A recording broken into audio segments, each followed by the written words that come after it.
அவருக்கு முன்பாக என் சஞ்சலத்தை ஊற்றுகிறேன். அவருக்கு முன்பாக என் நெருக்கத்தை அறிக்கையிடுகிறேன். சங்கீதம் 142:2.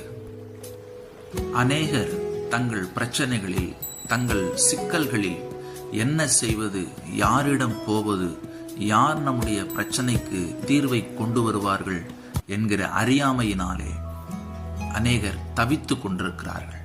பிரியமானவர்களே, தாவீது ஆண்டவருக்கு முன்பாக சஞ்சலத்தை ஊற்றுகிறேன், என் தேவனுக்கு முன்பாக என் நெருக்கத்தை அறிக்கையிடுகிறேன் என்று சொல்லுகிறார். ஆம் பிரியமானவர்களே, உங்கள் பிரச்சனைகளை, உங்கள் கண்ணீரை, உங்கள் சஞ்சலத்தை தேவனுக்கு முன்பாக கொண்டு போங்கள். உங்கள் குறைவுகளை அவருக்கு முன்பாக அறிக்கையிடுங்கள். அன்னாளின் சஞ்சலத்தை கண்டு அவளை துதிக்கும்படி செய்த கர்த்தர் உங்கள் சஞ்சலத்தை மாற்றுவார், உங்கள் கண்ணீரை துடைப்பார், முடிவை